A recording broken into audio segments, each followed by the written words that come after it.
Today I'm going to be remastering a video I made a while ago which explored damage types in ESO. I got a lot of information wrong in that video and I'd like to update it knowing what I know now because back then I was a bot and I didn't know that much. And also in update 41 they made a handful of changes to how the status effects in this game work, so we're going to be exploring those as well since those relate to damage types. So yeah, I'm going to be covering all that in this video, and without further ado, let's discover the various ways that you can cause harm to other people in ESO. Quick note, this game and its fundamentals of the combat system are highly volatile, meaning that these could change at any moment. This could be different next patch, and it could be different a couple patches down the road. Things could stay the same. I don't know, but this is coming from the information that we have as of update 41. So to start, let's talk about the two primary types of damage that you have in ESO. First, you have direct damage, and then you have damage over time, or what a lot of people refer to as dots. You can figure out which type of damage you're dealing either by reading the tooltip. Normally the tooltips on your skills and your sets will tell you what kind of damage it's going to do. Either it's going to do some upfront damage or it's going to do some damage over a period of time. And the second way to tell what kind of damage you're doing is just look at the numbers that appear on your target during combat. If you get these giant bold-faced numbers above the target's head whenever you deal damage, that is direct damage. And if you get these little orange numbers on the target itself, that's dot damage. Each of these types of damage have various modifiers that you can apply to them. The biggest example would be in your champion points. You have Master at Arms, which buffs direct damage attacks, and then you have Thaumaturge, which buffs damage over time attacks. And there are far more modifiers that you can find around the game, so that way you can build either towards dots or you can build towards direct damage. But knowing these two base types of damage is very important, so you can decide what kind of playstyle you want to have. And before we move on to status effects, let's talk about two very important effects that you can apply to both direct damage and damage over time. Those would be, first, area of effect, aka AOE damage. Basically, it just spreads the damage out around wherever the initial point of damage is dealt. Normally, tooltips will tell you if it does AOE. These can be either direct damage, area of effects, or damage over time, area of effects. You'll be able to tell. So you can also put modifiers towards doing a lot of AOEs, or you can also stack them.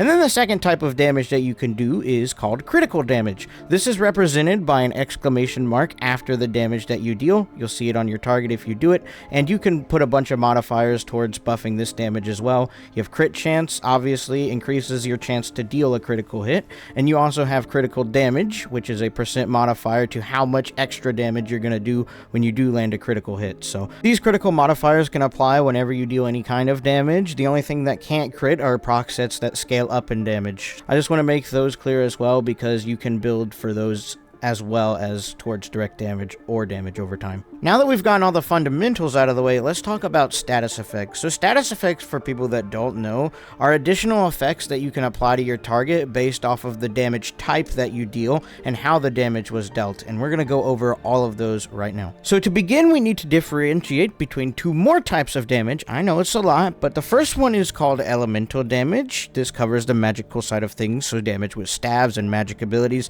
And then the second type is the martial kind of damage, which is done with like swords, bows, and poisons and everything on the physical side, okay? Being able to differentiate between the two helps you understand some proc conditions a lot better, and also why I'm going to be organizing these in the way I'm going to be organizing them. So, and the final thing I'm going to mention before we actually look at the effects and what they do is your chance to proc each of these status effects. Here's a picture from a website, so I don't have to explain each of them. I will, however, explain the additional modifiers you can put on top of this so you can increase your chance to apply them. Basically, you have CP and you have the charge trait for your weapons, and in simple math, how that adds up is basically we have the 20% from our weapon enchant, we have the 235% from the charge trait on our weapon, we take 20%, and then we have 235% of 20%, and then we add that to our 20%. Simply put, 20 times 2.35 equals 47. And CP works the same way, though the modifiers aren't as big as the charge trait, but you know, there is something there, and it's just additive from the base value, so you can't add like, you know, 60% of 47, for example. It's not going to work like that. It'll take that 20% at base and then do the math from there. Alright, now let's finally look at the actual status effects and what they do. So to start, we're going to be looking at the magical / elemental status effects first, then we'll go to the martial status effects. So the first status effect that we're we're going to be looking at is the burning status effect. This is the baseline status effect for all the other status effects, and what this does is it applies a damage over time to your target for 4 seconds that scales up based off of your highest offensive stat. This has a chance to apply whenever you deal any flame damage of any kind. The next elemental status effect is the chilled status effect. This has a chance to apply whenever you deal frost or ice damage. When this happens, you apply an upfront amount of damage to your target, and you also apply minor maim to your target for 4 seconds, which reduces their damage done.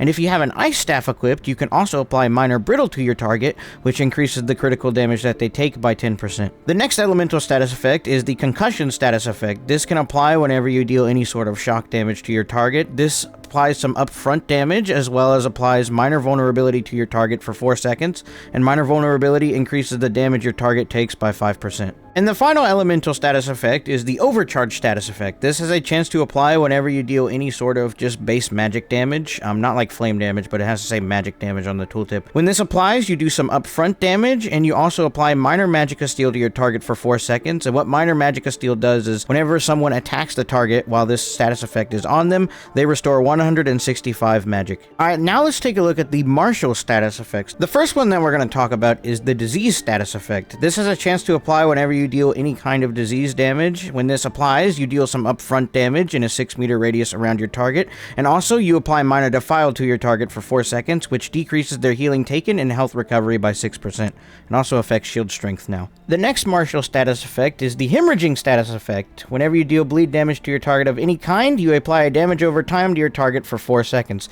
This damage over time can stack up to 3 times, and every time you get another stack for this, you increase the damage that this deals by 25%. The next martial status effect is the poison status effect. Whenever you deal any kind of poison damage to your target, you have the chance to apply the poison status effect, which is also another damage over time status effect. However, this one scales up to 100% additional damage to targets that are under 100% health. So basically, the lower their health is, the harder this dot will tick on them. And the final martial status effect that you can apply is the sundered status effect. This has a chance to apply whenever you deal any sort of physical damage. And when this does apply to your target, you deal some upfront damage to your target, you gain 100 weapon and spell damage for 4 seconds, and you also apply minor breach to your target for 4 seconds, which reduces their armor by 2,974. And that covers all the status effects and their mechanics that we have in ESO. There are some really weird other things I want to talk about as it relates to damage, some other side notes if you will. The first thing is Oblivion damage. This is a unique type of damage that doesn't apply any status effects, but also cannot be mitigated in any way. So your target is going to take a set amount of damage from this,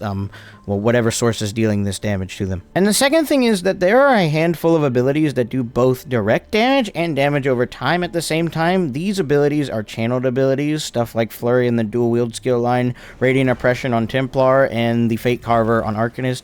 Both of those do both direct and damage over time to your target, so you can scale those in interesting ways. And as it relates to doing damage, I think we've covered a lot of the important stuff when it comes to causing people pain in ESO. I do have a video on animation canceling if you want to dive a little bit deeper into the combat system as well. I'll have that linked here at the end of the video and also in the description. And also while you're down there, I want to offer you an invitation into our wonderful community. All you got to do is click that subscribe button, and if you want to take it a step further, I have a channel members available for you to join. There's a link in the description that you can click to join, and you get some really cool perks. These guys know how cool those perks are. And also, I have a Discord available for you to join. We goof off in there. We do lots of fun stuff. We have the best people, the best memes, and the best emojis. You are more than welcome to join and come Discord with me. Listen. Thank you guys for watching this video. All of you guys that support this channel are awesome. And if you do want to learn a lot more, you can join the Discord. Listen, I said, yeah. Have a good